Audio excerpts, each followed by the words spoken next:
2024 ఎన్నికల సంగ్రామం మొదలవడంతో ఇప్పటికే నామినేషన్ల ప్రక్రియ అయితే మొత్తం 3 విడతలుగా కూడా కొనసాగుతున్న పరిస్థితి. ఈ రోజు అయితే భారీ ఎత్తున ఉమ్మడి తూర్పుగోదావరి జిల్లాలో నామినేషన్లు అయితే కొనసాగబోతున్నాయి. అలాగే పిఠాపురం నియోజకవర్గం నుంచి అయితే సీనియర్ నాయకులు అలాగే ఎంపీ వంగ గీతా విశ్వనాథ్ కూడా ఈరోజు నామినేషన్ అయిపోతున్నారు. ప్రస్తుతం మాట్లాడే ప్రయత్నం చేద్దాం. ప్రస్తుతం అయితే ఈరోజు పిఠాపురంలో మొత్తం భారీ ర్యాలీ మధ్య అయితే నామినేషన్ వేసేందుకు ఇప్పటికే బయలుదేరిన పరిస్థితి ఉంది. మొత్తం ఏ విధంగా ఉండబోతుంది పిఠాపురంలో రాజకీయ పరిణామాలు ఏముందో మాట్లాడే ప్రయత్నం చేద్దాం. మేడం చెప్పండి, ఈరోజు నామినేషన్ ప్రక్రియ ఏ విధంగా కొనసాగుతుంది, మొత్తం భారీ ఎత్తున ఎలా వెళ్ళబోతున్నారు? నామినేషన్ ప్రక్రియ పద్ధతి ప్రకారం మేము చేయడం జరుగుతుంది, ప్రొసీజర్ ప్రకారం. అంతేకాకుండా మా నాయకులు, కార్యకర్తలు, అభిమానులు అందరూ కూడా పాల్గొనడానికి ఉత్సాహపడుతున్నారు. వారందరూ కూడా రావడం జరుగుతుంది. 10 తర్వాత అందరూ వచ్చిన తర్వాత మేము అందరం కలిసి వెళ్ళి నామినేషన్ వేయడం సమర్పించడం జరుగుతుంది. అభిమానులందరి కోరిక మేరకు ఎట్లాగా అనేది రూటు అనేది మేము నిర్ణయించడం జరిగింది. ఆ రూట్ ప్రకారం మేము ప్రయాణించి వెళ్ళటం జరుగుతుంది. ముఖ్యంగా నామినేషన్ ద్వారా కూడా తెలియజేసేది ఏంటంటే ప్రజలందరికీ ముఖ్యమంత్రి గారి యొక్క ఆలోచన ఏదైతే ఉందో ఇప్పటికే ప్రజలందరికీ కూడా అవగతమై ఉంది. ఇంకా అందరూ కార్యకర్తలు, నాయకులు మీ వెంట మేము ఉంటాం, మీ వెంటే మేము ఉంటాం. జగనన్న చేస్తున్న అభివృద్ధి కార్యక్రమాలు ఏ విధంగా అయితే ప్రజలకు అండగా ఉంటాయో, జగనన్న ఇచ్చిన సందేశం ప్రకారం వారి బాట ప్రకారం ప్రజలతో మేము అందరం ఉంటామని తెలియజెప్పడానికే అందరం కలిసి వెళ్ళి అక్కడ నామినేషన్ ప్రాసెస్ని పూర్తి చేయటం. ఇది ఎలక్షన్ ప్రక్రియలో భాగంగా జరిగే ప్రక్రియ. ఇది one of the major event కింద ఉంటుంది, మేజర్ పార్ట్ ఇది. దీంతోనే ఇక్కడ నుంచి నామినేషన్స్ సాగుతాయి. ఇక్కడ నుంచి ఇంకా హెక్టిక్ ప్రచారం, అసలైన ప్రచారం, సీరియస్ ప్రచారం అనేది ఇక్కడ నుంచి అభ్యర్థులకి జరగటం మనం చూస్తాం. అంటే ప్రధానంగా చూసుకుంటే అందరూ కూడా ప్రజలందరూ కూడా ఈ భారీ ర్యాలీకి స్వచ్ఛందంగా కూడా వస్తున్నట్టుగా మనకు ప్రధానంగా తెలుస్తుంది. ఎలా చూడాలంటారు ఈ యొక్క స్పందన చూస్తుంది? స్వచ్ఛందంగా జగన్ గారి మీద ఉన్న అభిమానం, జగన్ గారి పార్టీ మీద ఉన్న అభిమానం, అందరం కూడా మేము కూడా పాల్గొనాలని. సాధారణంగా అందరూ కూడా ఎవరైనా ఏ పార్టీ అయినా ఎవరైనా చేసుకోవడం జరుగుతుంది. కానీ స్వచ్ఛందంగా అందరూ రావాలని కోరుకోవటం. ఇక మహిళలు అయితే మీరు చూస్తూనే ఉన్నారు, పొద్దున్న ఉదయం అప్పుడే 6:30కే వచ్చి అందరూ కూడా రావాలని కోరుకోవటం. రావాలంటే 8:30, 9 గంటలకు కూడా రావచ్చు. కానీ ఉదయాన్నే వచ్చేసి అందరూ ఇక్కడ కూర్చొని ఉండాలి, మనం అందరం పార్టిసిపేట్ చేయాలంటే అది ఉత్సాహాన్ని చూపిస్తుంది, వాళ్ళలో ఉండే ఉత్తేజాన్ని చూపిస్తుంది. ఎందుకంటే జగన్ గారి పట్ల ఉన్న అభిమానాన్ని చూపిస్తుంది. మేమందరం కూడా ఈ ఇందులో భాగస్వాములు కావాలి. జగన్ గారు చాలా కష్టపడ్డారు, నిజంగా చాలా బాగా ప్రజలందరిలో మనసుల్లో ఈరోజు మేము జగన్కే ఓటేస్తామని గుండెల మీద చేయపెట్టి చెప్పగలుగుతున్నారంటే, అంటే మనం చెప్తాం పేరు చెప్పి కొనండి అంటారు కదా, పేరు చెప్పి ఓటేసేలాగా ఈరోజు జనం ఉన్నారంటే జనానికి అనుకూలంగా మనం కూడా ఉండాలని నాయకులు, కార్యకర్తలు మేమందరం కూడా మాకు ఇంకా ఉత్సాహం, రెట్టింపు ఉత్సాహం. లేకపోతే ఏంటి ఇంకా మనకి జనం ఏ విషయంలో వ్యతిరేకంగా ఉన్నారు, లేకపోతే ఆ విషయంలో ఇబ్బందిగా ఉన్నారని ఇవన్నీ చూసుకుంటూ వెళ్ళాలి. అలా కాకుండా జగన్ కావాలి, జగన్ రావాలి, జగన్ మళ్ళీ ముఖ్యమంత్రి కావాలి, మా కోసం కావాలి. ఇప్పటి వరకు జగన్ నాకు ఒక అవకాశం ఇవ్వండి, నేను ప్రజలకి ఇలా చేయగలను, నేను పేదవాడికి ఎలా గౌరవం ఇవ్వగలను చేస్తానన్నారు. ఆ ఒక్క అవకాశం ప్రజలు ఇచ్చారు. ఇప్పుడు ప్రజలే అంటున్నారు జగన్ మాకు కావాలి, జగన్ మళ్ళీ రావాలి, జగన్ మా కోసం కావాలి, మా పేద ప్రజలందరూ గౌరవంగా ఇంటి దగ్గరే పెన్షన్ పొందాలంటే జగన్ రావాలి, మా బిడ్డకి పెన్షన్ ఫీజు రియంబర్స్మెంట్ కానీ అమ్మఒడి కావాలంటే జగన్ రావాలి. అంతేకాదు యూత్ అందరూ చెప్తున్నారు, ఎప్పుడు సర్టిఫికెట్ల కోసం సీజన్ వచ్చినప్పుడు పడిగాపులు పట్టడం, ఆఫీసుల చుట్టూ తిరగడం, ఇక్కడ రిజెక్ట్ చేస్తే అక్కడికి, అక్కడ రిజెక్ట్ చేస్తే ఇక్కడికి, ఈ విధానం నుండి ఇప్పుడు అట్లా లేకుండా సచివాలయ వ్యవస్థలో అన్ని సర్టిఫికెట్స్ కూడా నీట్గా వెరిఫికేషన్ చేసి ఇచ్చేస్తున్నారు. అట్లాగే ఫార్మర్స్ కానీ, వ్యవసాయదారులు కోర్సు, రైతన్నలు ఎవరైనా చూడండి, 1 పరిపాలన, 2 పథకాలు అందుబాటులోకి రావడం. డిబిటీ సిస్టమ్ ద్వారా రాజకీయ చట్టం నుంచి బయటపడ్డ జనానికి ఒక్కసారిగా ఫ్రీగా ప్రజాస్వామ్యంలో ప్రభుత్వం అంటే మాది. ఇప్పటిదాకా ఏమనుకున్నారంటే ప్రభుత్వం అంటే కొందరిది, ప్రభుత్వం అంటే కొంతమంది రాజకీయ నాయకులు, కొంతమంది వ్యాపారులది, కొంతమంది బిజినెస్ వాళ్ళది కాదు. ఈరోజు ప్రభుత్వం అంటే ప్రజలదని జగనన్న చూపించారు.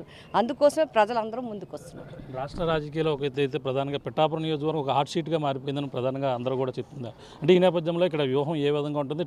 అక్కడ ఒక పార్టీ అధ్యక్షుడు పవన్ కళ్యాణ్ పోటీ చేస్తున్న నేపథ్యంలో మొత్తం వ్యూహంతో వైసీపీ నాయకులు ఆయన ఓడించేందుకు సిద్ధమవుతున్నారని చెప్పేసి అన్నారు. ఎలా సిద్ధపడుతున్నారు? వ్యూహాలు ఇవన్నీ కూడా ప్రతిపక్షాలు చెప్పే మాటలు, వ్యూహాలు ఏమీ లేవు.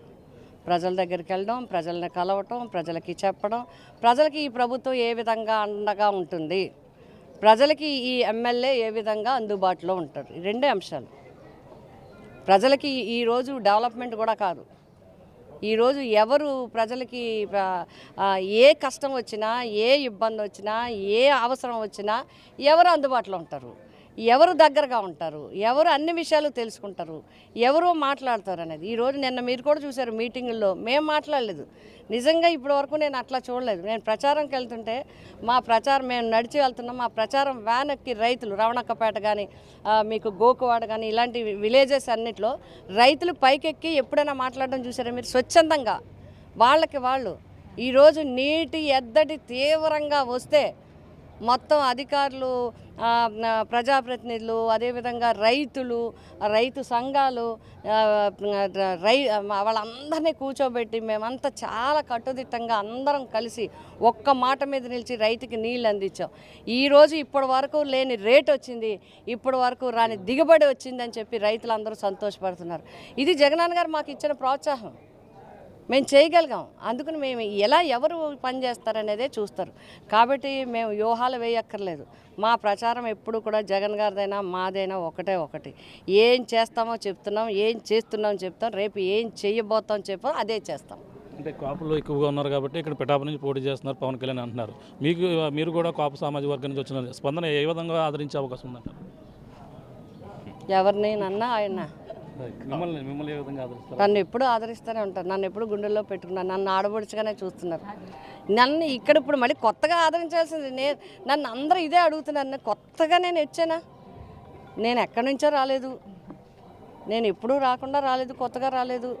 నేను ఇక్కడే ఉన్నాను, ఇక్కడే చేస్తున్నాను, ఇక్కడే ఉన్నాను, ఈ జిల్లాలోనే ఉన్నాను, ఇక్కడే పుట్టాను, ఇవన్నీ ఇక్కడే అయింది, ఇక్కడే పెరిగాను, ఇక్కడే చదివాను, ఇక్కడే ఉన్నాను. రాజకీయం కూడా గత 30 సంవత్సరాలు పైబడి ఇక్కడే చేస్తున్నాను. పిఠాపురం ప్రజలతో నేను దగ్గర స్టూడెంట్గా ఉన్నప్పటి నుంచి ఇప్పటి వరకు వాళ్ళతో నాకున్నాను. వాళ్ళు ఏదన్నా నా దగ్గరికి వస్తారు, నేను ఏదన్నా వాళ్ళ దగ్గరికి వెళ్తాను. ఈ అనుబంధం ఉంది. కాబట్టి కొత్తగా నన్ను చూడాల్సిన ఇది లేదు. కొత్తగా వచ్చిన పరిస్థితులను బట్టి ప్రజలు అంచనా వేసుకుంటారు, అంతే. దీంట్లో మీరు చూస్తే ప్రచారంలో మొత్తం ముందు నుంచి కూడా టికెట్ ప్రకటించి కూడా ప్రజల్లోనే ఉన్నారు, ప్రచారం కూడా వస్తున్నారు. ఇటీవల కూడా మీరు ఎండలో కూడా తిరగడంతో అనారోగ్యం పాలయ్యారు. ఆరోగ్యం ఏ విధంగా ఉందండి? ఆరోగ్యం బాగుంది. మా ప్రజలందరూ నా వెంట ఉన్నారు, మా నాయకులు అందరూ ఉన్నారు, భగవంతుడు నాతో ఉన్నారు, మా జగన్ బిడ్డ నాతో ఉన్నారు. ఇంకా అంతకన్నా ఆరోగ్యం మొత్తం పోతుంది, ఇబ్బంది ఏమీ లేదు. ఆరోగ్యం గురించి ఇబ్బంది ఏం లేదు. సీజనల్గా వచ్చేవే. ఎండవేడిమికి వచ్చింది, వడదెబ్బ తగిలింది, మళ్ళీ దాన్ని తోరుకున్నాం, అయినా కూడా అలాగే చేస్తున్నాం. దాని గురించి ఇబ్బంది లేదు. కాకపోతే ఏంటంటే ప్రజలకి దగ్గరికి వెళ్ళటము అంటే ఇంకొకటి చెప్పాలి మీకు. ప్రజల దగ్గరికి ఇప్పుడు వెళ్తున్నారు, ఎలక్షన్ వస్తే వెళ్ళట్లేదు. జగన్ గారు ఎప్పుడు అట్లా పెట్టలేదు. మీరు చూడండి. అందుకే నేను ఎప్పుడు చెప్తాను, నేను ఒకే మాట చెప్తాను. మీరందరూ కూడా ఒక్కసారి ఓటేసే ముందు ఎవరైనా సరే ఆలోచించగలిగిన వాళ్ళందరూ దయచేసి ఆలోచించండి. 2019కి ముందు ప్రభుత్వ తీరేంటి, 2019కి ముందు ప్రజాప్రతినిధుల తీరేంటి, 2019కి ముందు ప్రజల యొక్క స్టేటస్ ఏంటి, 2019కి ముందు ప్రజలకున్న గౌరవం ఏంటి, 2019కి ముందు ప్రజలకు ఇస్తున్న పథకాలు ఏంటి, ఆ ఇస్తున్న విధానం ఏంటి, 2019 తర్వాత వచ్చిందేంటి, మీరు ఒక్కసారి కంపేర్ చేసుకుంటే మీరు ఎవరికి చెప్పలేదు. ఆటోమేటిక్గా ఓటు ఎవరికి వేయాలో మీకు తెలిసిపోద్ది. ఖచ్చితంగా ఫ్యాన్ మీదే పడుతుంది. ఎందుకు అంటే అంత తేడా చేసి చూపిస్తారు. అంతేకాకుండా గడప గడప ప్రోగ్రాం కానీ, పల్లె నిద్ర కానీ, లేకపోతే ఇంకొక పథకాన్ని కానీ జగనన్న సురక్షణ కానీ ప్రతిసారి ఇంటింటికి వెళ్ళడం, లేకపోతే ఊరికి వెళ్ళడం, లేకపోతే ఆ కాలనీ వరకు వెళ్ళడం, వాళ్ళందరితో మాట్లాడటం, అన్నిటికీ కూడా మేము స్కూల్స్ అన్నీ పర్యవేక్షించాం, హాస్పిటల్స్ అన్నీ పర్యవేక్షించాం, అంగన్వాడీలు పర్యవేక్షించాం, పిహెచ్సిలు పర్యవేక్షించాం, మళ్ళీ అలాగే పశు సంవర్ధక కేంద్రాలన్నీ నేను పరిశీలించాను. ఇంచుమించుగా 7 నియోజకవర్గాల్లో చాలా వరకు నేను పరిశీలించాను. ఎందుకు అంటే దగ్గరకి వెళ్ళమన్నారు జగన్ గారు. దగ్గరగా ప్రజాప్రతినిధి అంటే ఎక్కడో పైన కూర్చునేవారు కాదు. అసెంబ్లీ సమావేశాలప్పుడు అసెంబ్లీలో మాట్లాడాల్సినవి తప్ప మిగతాది ఎప్పుడు మీరు ప్రజలకు అందుబాటులో ఉండాలని చెప్పారు. కాబట్టి ఆ ప్రకారమే మేము ప్రజలకు అందుబాటులో ఉన్నాం. ఫైనల్గా చూసుకుంటే ఇప్పటి వరకు తిరిగిన ప్రచారం వేరు, ఇక్కడ నుంచి నామినేషన్ చేసిన ప్రచారం వేరు. పక్కన అక్కడ చూస్తే పవన్ కళ్యాణ్ సంబంధించి సెలబ్రిటీలు ప్రచారం ఎక్కువగా చేస్తున్నారు. 1,00,000 మెజార్టీ అంటున్నారు. ఎలా సాధ్యమవుతుంది? అది వాళ్ళ అంచనా కావచ్చు. అంచనాలకి వాస్తవాలకి చాలా తేడా ఉంటుంది. అంచనాలు ఎవరి అంచనాలు వాళ్ళు వేసుకోవచ్చు. మా అంచనాలు మేము ఉండొచ్చు, వారి అంచనాలు వారు ఉండొచ్చు. బహుశా ఇవి వారి అంచనాలు కావచ్చు. వాస్తవానికి దగ్గరగా వైసీపీ ఎప్పుడు వాస్తవానికి దగ్గరగానే ఉంటుంది. ప్రజలందరూ కూడా వైసీపీనే గెలిపిస్తారు. పిఠాపురం నియోజకవర్గం కూడా వైసీపీయే గెలుస్తుంది. అంటే ఇటీవల కూడా జగన్ గారు కూడా మాట అన్నారు సిద్ధం సభలో కూడా, అంటే లోకల్ అభ్యర్థిని అమ్మని గెలిపించండి అని చెప్పి మమ్మల్ని దగ్గర తీసుకుని మాట్లాడడం కూడా జరిగింది. ఎవరైనా జ్వరం వస్తే మాత్రం పవన్ కళ్యాణ్ హైదరాబాద్ వెళ్ళిపోతారని కూడా కామెంట్ చేశారు. అవి ఎలా చూడాలంటారు? అయినా మాట్లాడే జరిగింది. అంటే అదే ఇప్పుడు మనం ఏదన్నా మనం చేయాలనుకున్నప్పుడు మనకి లోకల్గా పనికిరానప్పుడు మరి ప్రజల ఓట్లు మాత్రం ఎట్లాగా అంటే ఈ ప్రజలకి ఆయన అన్న ఉద్దేశంలో వేరే విధంగా వక్రీకరించడానికి కాదు. కానీ ఆయన అన్నది ఏంటంటే అందుబాటులో ప్రజలకి ఎవరుంటారు, ప్రజలు ఇక్కడికి ఇబ్బంది వస్తే ఇక్కడ చూసుకోవడానికి ఇక్కడ అన్నీ ఉంటాయి కాబట్టి ఇక్కడే చూసుకుని ఇక్కడ వీళ్ళతోనే ఉండాలి కదా. అందుకే మీకు ఎవరు అందుబాటులో కావాలి, మీకు అన్ని పనులు చేసి పెట్టేవాళ్ళు ఎవరు, వాళ్ళనే ఎంచుకోమని చెప్తున్నారు. జగన్ గారు చెప్పేది కూడా స్పష్టంగా చెప్పడం జరుగుతుంది.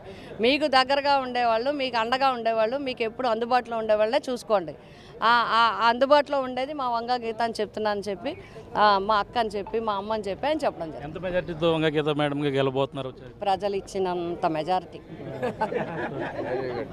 Thank you madam. ఇది పరిస్థితి. ప్రధానంగా చూసుకుంటే పిఠాపురం నియోజకవర్గంలో ఇప్పుడంతా కూడా రాజకీయ పరిణామాలు సర్వేగంగా మారాయని చెప్పాలి. ఎందుకంటే ఈరోజు నామినేషన్ ప్రక్రియ మొదలవడంతో వంగ గీత వేస్తున్నది భారీ ఎత్తున ఈరోజు నామినేషన్ అయితే చేస్తున్నారు. ఈ నేపథ్యంలో ఇక్కడంతా కూడా ఇప్పటి వరకు కూడా చేసినటువంటి ప్రచారం వేరే, ఇక్కడ నుంచి నామినేషన్ వేసినటువంటి తర్వాత వేసినటువంటి ప్రచారం మరింత ఎత్తుగా ఉండదు. ఒక పక్కన అంతా కూడా జనసేనకు సంబంధించిన నాయకులు, ఒక సెలబ్రిటీలు కూడా ఒక పక్కన ప్రచారం చేస్తున్నారు. అలాగే ఇది ఏమైనా వంగ గీత వేస్తున్నదైతే నియోజకవర్గంలో విస్తృత పర్యటనలు అయితే చేస్తున్నప్పటికీ ప్రధానంగా ఇక్కడ పిఠాపురం నియోజకవర్గ రాజకీయం అంతా కూడా ఆసక్తికరంగా మారింది. ఇప్పుడు రేపటి నుంచి పరిణామాలు ఏ విధంగా ఉంటాయి, రేపు కూడా జనసేన అధినేత పవన్ కళ్యాణ్ కూడా నామినేషన్ అయిపోతున్నారు. ఈ పరిణామాలు రేపటి నుంచి పిఠాపురం నియోజకవర్గం మరింత హాట్ షీట్గా మారబోతుందని మనం ప్రధానంగా చెప్పవచ్చు. ఇది కూడా ఉన్న తాజా పరిస్థితి. కెమెరా రాముతో ప్రకాష్, RTV, పిఠాపురం నుంచి. మరిన్ని వీడియోస్ కోసం ఛానల్ ని సబ్స్క్రైబ్ చేయండి. లేటెస్ట్ అప్డేట్స్ కోసం వాట్సాప్ ఛానల్ ని ఫాలో చేయండి. అండ్ లింక్ డిస్క్రిప్షన్ లో ఉంది.